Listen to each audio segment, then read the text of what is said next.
Alright guys, what's going on? Welcome back to another Fallout 76 video on the channel. So it's been a hell of a time doing back-to-back raids since I put out my complete raid guide just 13 days ago, learning new things and experiencing whatever the hell this is. The raid has been out for just under a month and I finally finished all of the challenges for completing the full raid all the way through 76 times and got all the titles, trophies and raid rewards.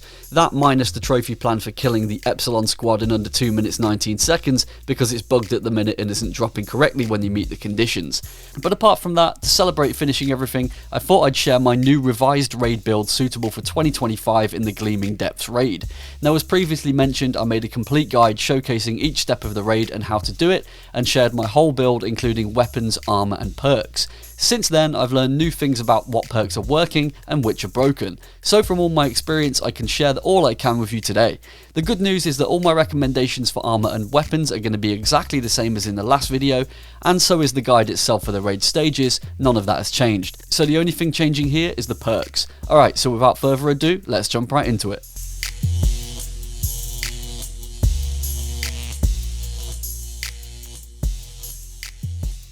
So here is the old build from my last video that I was using before, and with some minor changes, here is the new build which has carried me all the way through to unlocking the rewards. So what's different and what's the same? Well, there's no changes to any of the strength perks or the endurance perks, but I'll go through it now and explain why I changed each part. In Perception, I previously had on a level 4 refractor perk, but I had to put this down to level 2 as the only part of the raid with laser energy damage is the robot in the first stage, and a level 4 card is just overkill, so I dropped it down to level 2. This gives us 2 more points to play with, and I've now put on the Grenadier level 2, which is the max level for that card. This is because Grenadier gives you more damage spread when using explosive weapons. In testing, it works with most explosive heavy weapons like the new Tesla cannon, for example, if you have the explosive mod on it. Now over in Charisma, I changed a couple of things. Previously I mentioned to use Team Medic but not to have it active and instead try to get a teammate to share it with you. I realise now that this is only going to happen if you're in a party communicating with friends like I was. But in all my time playing with randoms, I noticed that almost nobody else is sharing it, at least on the UK servers like I am. And when you use a perk card machine to change your build, it always makes you stop sharing a perk and people forget to reshare them. But as it's an essential perk for the raids at this point, it's beneficial to just have the card on yourself as level 2 and then share it yourself. Everyone on the team will benefit from it if it's shared. It just means at any point if anybody uses a stim pack, the whole team will also get 75% of that stim.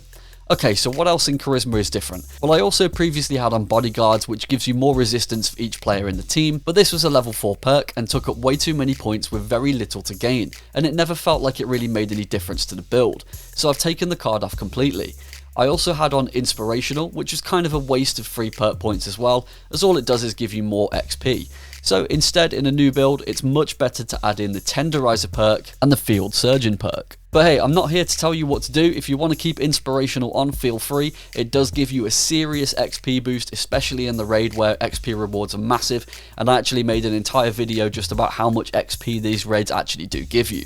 But if you don't care about XP and you just want the highest damage output and healing, then just follow this new change. Moving to Intelligence now, I actually took 1 point off this special and moved it to Agility instead.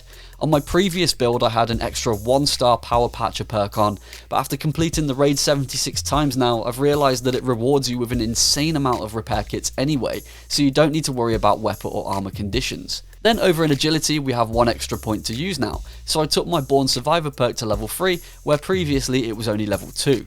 The extra point in Agility also gives us a slightly higher AP, which is always handy for the drill section of the raid and also hitting crits. The final change to the build is over in Luck.